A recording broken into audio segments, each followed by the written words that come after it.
নমস্কাৰ এই মুহূৰ্তত আহি পৰিছে সন্ধিয়াৰ কেইবাটা গুৰুত্বপূৰ্ণ খবৰ। আজি হৈছে 20 জুন। দেশৰ লাখ লাখ কৃষকৰ একাউণ্টত চৰকাৰে প্ৰদান কৰিব পিএম কিষাণৰ 20 নম্বৰ কিস্তিৰ ধনৰাশি। পিএম কিষাণৰ প্ৰতিজন হিতাধিকাৰীৰ বাবে ভাল খবৰ আহি পৰিছে। অৱশেষত অন্ত পৰিছে সময়ৰ। লাখ লাখ মহিলা গোটৰ একাউণ্টত সোমাব 10,000 কোটি টকা। অৰুণোদয়ৰ প্ৰতিজন হিতাধিকাৰীৰ একাউণ্টত চৰকাৰে আকৌ প্ৰদান কৰিব 1250 টকাকৈ। যদি আপুনি এতিয়ালৈকে অৰুণোদয়ৰ টকা পোৱা নাই তেনে ক্ষেত্ৰত আপোনাৰ বাবে কেইবাটাও গুৰুত্বপূৰ্ণ সিদ্ধান্ত গ্ৰহণ কৰিছে অসমৰ মুখ্যমন্ত্ৰী হিমন্ত বিশ্ব শৰ্মাই।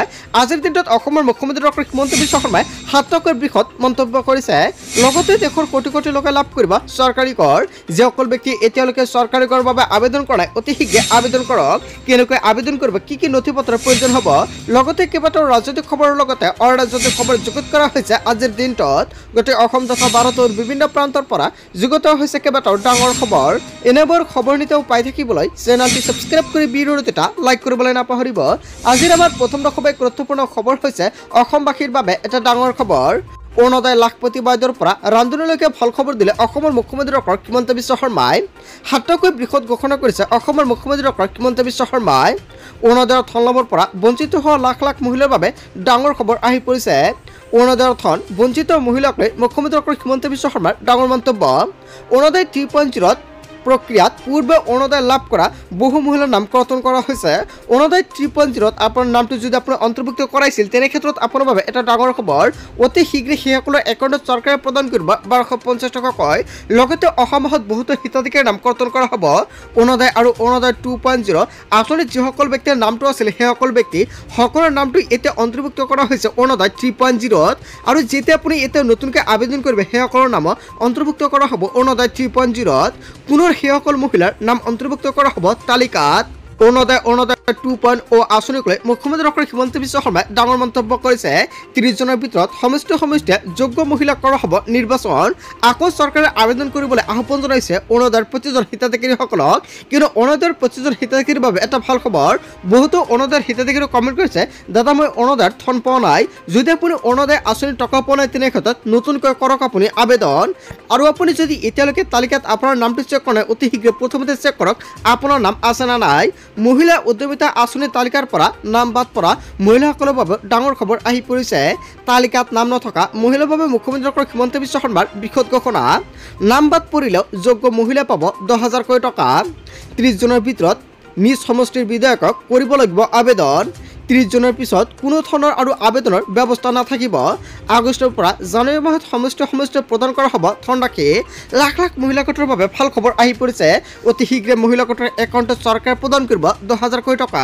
যদি 10,000 টকাৰ তালিকাত আপোনাৰ নাম নাই নতুনকৈ কৰিব লাগিব আবেদন। আপুনি কেনেকৈ আবেদন কৰিব অতি শীঘ্ৰে আপোনাৰ বিধায়কক আপুনি পত্ৰ লিখক।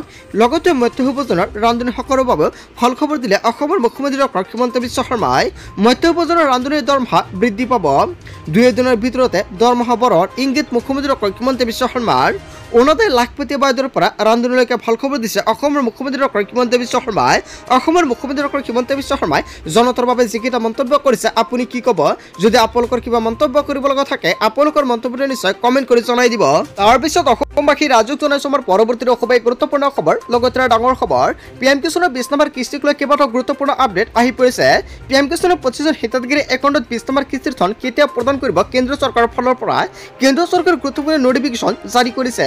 যদি আপুনি এতিয়ালৈকে এই 3টা কাম কৰা নাই অতি শীঘ্ৰে কৰাই লওক। আপোনাৰ লেণ্ড ছেডিং ইয়েছ আছে নে নাই অতি শীঘ্ৰে আপুনি প্ৰথমতে চেক কৰক। তাৰপিছত দেখা পাইছে ইয়াতে EKYC আপোনাৰ EKYC ইয়াতে ইয়েছ আছে নে নাই। যদি ইয়েছ নাই তেনে ক্ষেত্ৰত আপুনি কি কৰিব লাগিব। তাৰপিছত দেখা পাইছে আপোনালোকে ইয়াতে আধাৰ বেংক একাউণ্ট ছেডিং। যদি আধাৰ কাৰ্ডৰ লগত বেংক একাউণ্ট লিংক নাই তেনে ক্ষেত্ৰত আপোনাৰ আধাৰ কাৰ্ডৰ লগত বেংক একাউণ্ট লিংক কৰিব লাগিব। পিএম কিষাণৰ 25জন হিতাধিকাৰী অতি শীঘ্ৰে চেক কৰক এই 3টা ষ্টেটাছ কি দেখুৱাইছে। যদি লেণ্ড ছেডিং ইয়েছ নাই ক্ৰছ দেখুৱাইছে তেনে ক্ষেত্ৰত আপোনাৰ একাউণ্টত আপুনি টকা নাপাব। তাৰপিছত দেখা পাইছে ইয়াতে EKYC যদি আপোনালোকৰ ইয়েছ নাই ক্ৰছ দেখুৱাইছে তেনে ক্ষেত্ৰত আপোনাৰ একাউণ্টত আপুনি টকা নাপাব। তাৰপিছত আপুনি দেখা পাইছে ইয়াতে আধাৰ বেংক একাউণ্ট লিংক। যদি আপোনাৰ আধাৰ কাৰ্ডৰ লগত বেংক একাউণ্ট লিংক নাই তেনে ক্ষেত্ৰত ইয়াতে ক্ৰছ দেখুৱাইছে নেকি। এই 3টাৰ ভিতৰত যিকোনো এটা যদি ক্ৰছ দেখুৱাইছে আপোনাৰ একাউণ্টত 20 নম্বৰ কিস্তিৰ টকা কেন্দ্ৰীয় চৰকাৰে প্ৰদান নকৰে। টকাটো প্ৰদান কৰিলেও আপোনাৰ একাউণ্টত আপুনি টকা নাপাব। কেন্দ্ৰীয় চৰকাৰৰ ফালৰ পৰা গুৰুত্বপূৰ্ণ আপডেট প্ৰকাশ পাইছে। পিএম কিষাণৰ 20 নম্বৰ কিস্তিৰ ধন কেতিয়া হ'ব আপোনাৰ একাউণ্টত। তাৰপিছত আপুনি তলত স্ক্ৰল কৰক। স্ক্ৰল ডাউন কৰাৰ পিছত দেখা পাব নতুন ষ্টেটাছ এটা শ্ব' হৈ গৈছে। ইয়াতে চাওক FTO প্ৰচিড ইয়েছ। আপুনি ইয়াতে FTO প্ৰচিড ইয়েছ আছে না নাই, যদি FTO প্ৰচিড ইয়েছ থাকে তাৰপিছত দেখা পাব ইয়াতে আপুনি পে'মেণ্ট ষ্টেটাছ ইয়াতে কি দেখুৱাইছে, পে'মেণ্ট প্ৰচিড বুলি দেখুৱাইছে না নাই। যদি পে'মেণ্ট প্ৰচিড দেখুৱাইছে আপুনি নিশ্চিত হওক আপোনাৰ একাউণ্টত আপুনি 20 নম্বৰ কিস্তি ধনৰাশি লাভ কৰিব। যদি কোনো কৃষক নতুনকৈ আবেদন কৰিছে তেনে ক্ষেত্ৰতো আপোনাৰ একাউণ্টত টকা লাভ কৰিব আপুনি। চ' বন্ধু বান্ধৱীসকল PM কিষাণত যদি কিবা সমস্যা হৈ থাকে তেনে ক্ষেত্ৰত কমেণ্ট কৰি জনাই দিয়ক, আপোনালোকক সম্পূৰ্ণকৈ সহায় কৰা হ'ব। লগতে PM কিষাণৰ 20 নম্বৰ কিস্তিক লৈ বহুতো কৃষকে ৱেইট কৰি আছে কেতিয়া সোমাব PM কিষাণৰ 20 নম্বৰ কিস্তিৰ ধনৰাশি। চ' PM কিষাণৰ প্ৰতিজন হিতাধিকাৰীৰ বাবে এটা ভাল খবৰ, কিন্তু 28 তাৰিখৰ পূৰ্বে PM কিষাণৰ প্ৰতিজন হিতাধিকাৰীৰ একাউণ্টত কেন্দ্ৰীয় চৰকাৰে প্ৰদান কৰিব 20 নম্বৰ কিস্তিত 2000 টকা। আৰু বহুতো কৃষকৰ নাম কৰ্তন কৰা হৈছে তালিকাৰ পৰা। যদি আপোনাৰ নামটো কৰ্তন কৰা হৈছে তেনে ক্ষেত্ৰত কিন্তু আপুনি PM কিষাণৰ 20 নম্বৰ কিস্তিৰ টকা নাপাব। তাৰপিছত অসমবাসী ৰাজুক জনাইছে আমাৰ পৰৱৰ্তী খুবেই গুৰুত্বপূৰ্ণ খবৰ। লগতে ডাঙৰ খবৰ, বানত আপোনাৰ খেতিপথাৰ নষ্ট হৈছে নেকি?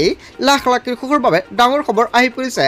বানত নষ্ট হোৱা খেতিৰ হিচাপ ৰাখক আপুনি, কিয়নো চৰকাৰে দিব আপোনাক ক্ষতিপূৰণ। প্ৰতিগৰাকী কৃষকক নষ্ট হোৱা ফচলৰ ক্ষতিপূৰণ দিব চৰকাৰে। আপোনাৰ ফচল বীমা কৰাৰ বাবে আজিয়ে যোগাযোগ কৰক আপুনি। ফচল বীমা কৰিবৰ বাবে মুকলি কৰা হৈছে হেল্পলাইন নম্বৰ। হেল্পলাইন নম্বৰটো হৈছে 14447। আপোনাৰ ফচল বীমা কৰাৰ বাবে আজিয়ে যোগাযোগ কৰক আপুনি। জনসেৱা কেন্দ্ৰ, শস্য বীমা এপ, ডাকঘৰ, বেংকৰ জৰিয়তে কৰিব পাৰিব আপুনি বীমা। বানত আপোনাৰ খেতিপথাৰ নষ্ট হৈছে নেকি? তেনে ক্ষেত্ৰত আপোনাৰ বাবে এটা ভাল খবৰ, অতি শীঘ্ৰে আপুনি প্ৰধানমন্ত্ৰী ফচল বীমা যোজনাত আবেদন কৰক। আপুনি কেনেকৈ আবেদন কৰিব, কি কি নথি পত্ৰৰ প্ৰয়োজন হ'ব যদি আপোনালোকে নাজানে নিশ্চয় কমেণ্ট কৰি জনাই দিব, নেক্সট ভিডিঅ'ত জনাই দিম।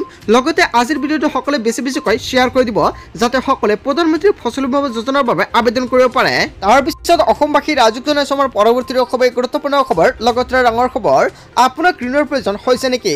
জানি থওক কেন্দ্ৰীয় চৰকাৰৰ 5খন ঋণ প্ৰদানৰ আঁচনিৰ বিষয়ে। MSME লোনত কেন্দ্ৰীয় চৰকাৰৰ বৃহৎ অফাৰ। মাত্ৰ 59 মিনিটৰ ভিতৰতে আপুনি লাভ কৰিব ঋণৰ সুবিধা। ব্যৱহাৰৰ বাবে এই আঁচনিৰ অধীনত লাভ কৰিব ঋণৰ সুবিধা। 8% সুদত লাভ কৰিব ঋণৰ সুবিধা। মহিলাৰ ক্ষেত্ৰত 3% সুদত ঋণ আগবঢ়াইছে চৰকাৰে। নিজাকৈ ব্যৱসায় কৰিবলৈ আবেদন কৰিব পাৰে প্ৰধানমন্ত্ৰী মুদ্ৰা যোজনা আঁচনিত। শিশু মুদ্ৰা ঋণ, কিশোৰ মুদ্ৰা লোন, তৰুণ মুদ্ৰা লোনত 3টা ভাগত উপলব্ধ হ'ব এই ঋণ। নেশ্যনেল স্মল ইণ্ডাষ্ট্ৰিজ কৰ্পোৰেশ্যনৰ অধীনত পাব এই ঋণৰ সুবিধা। বাণিজ্যিক উদ্যোগীকৰণ প্ৰযুক্তিৰ সৈতে জড়িত কৰিব পাৰিব আবেদন। ক্ৰেডিট লিংকড কেপিটেল ছাবচিডিৰ আঁচনিতো চৰকাৰে আগবঢ়াইছে ঋণৰ সুবিধা। দীৰ্ঘদিন ধৰি SI DBI লোন আগবঢ়াই আহিছে কেন্দ্ৰীয় চৰকাৰে। 10ৰ পৰা 25 কোটি টকা পৰ্যন্ত ঋণৰ সুবিধা ল'ব পাৰিব আপুনি। আপোনাক ঋণৰ প্ৰয়োজন হৈছে নেকি? তেনে ক্ষেত্ৰত এতিয়া আপুনি MSME আঁচনিত গৈ আবেদন কৰক। কেনেকৈ আবেদন কৰিব, কি কি নথি পত্ৰৰ প্ৰয়োজন হ'ব নিশ্চয় সবিশেষ ডিটেইলছ জানিব পাৰিব MSME পৰ্টেলৰ জৰিয়তে। তাৰপিছত অসমবাসী ৰাজুক জনাইছে আমাৰ পৰৱৰ্তী খুবেই গুৰুত্বপূৰ্ণ খবৰ। লগতে ডাঙৰ খবৰ, ৰাজ্যৰ লাখ লাখ LPG গ্ৰাহকৰ বাবে ডাঙৰ খবৰ আহি পৰিছে। আপোনাৰ ঘৰত LPG গেছ কানেকশ্যন আছে নেকি? তেনে ক্ষেত্ৰত আপোনাৰ বাবে এটা ভাল খবৰ। যদি আপোনাৰ ঘৰত LPG গেছ কানেকশ্যন নাই আপুনি নতুনকৈ কৰিব পাৰিব আবেদন। আপোনাৰ একাউণ্টত LPGৰ ছাবচিডিৰ টকা জমা হৈছে না নাই এতিয়া আপুনি চেক কৰক। যদি আপোনাৰ একাউণ্টত আপুনি LPGৰ ছাবচিডিৰ টকা নাপায় তেনে ক্ষেত্ৰত আপুনি কি কৰিব, নিয়মীয়াভাৱে পৰীক্ষা কৰক আপোনাৰ একাউণ্ট। চিলিণ্ডাৰ লোৱাৰ পিছতে পৰীক্ষা কৰক আপোনাৰ বেংক একাউণ্ট। চিলিণ্ডাৰ লোৱাৰ পিছতে আপোনাৰ একাউণ্টত এই টকা প্ৰদান কৰে চৰকাৰৰ ফালৰ পৰা। প্ৰতি মাহতে চিলিণ্ডাৰ লোৱাৰ সময়তে ছাবচিডিৰ টকা জমা হোৱাটো নিশ্চিত কৰক। দাম কমাৰ পিছত আপোনাৰ জিলাত আপুনি কিমান টকাকৈ ৰন্ধন গেছ ক্ৰয় কৰে নিশ্চয় কমেণ্ট কৰি জনাই দিব। বন্ধু বান্ধৱীসকল, গোটেই অসম তথা ভাৰতৰ বিভিন্ন প্ৰান্তৰ পৰা যুগুত হৈছে কেইবাটাও ডাঙৰ খবৰ। এনেবোৰ খবৰ নিতৌ পাই থাকিবলৈ চেনেলটি ছাবস্ক্ৰাইব কৰি ভিডিঅ'ত এটা লাইক কৰিবলৈ নাপাহৰিব। চ' থেংক ইউ ফৰ ৱাচিং ফুল ভিডিঅ'।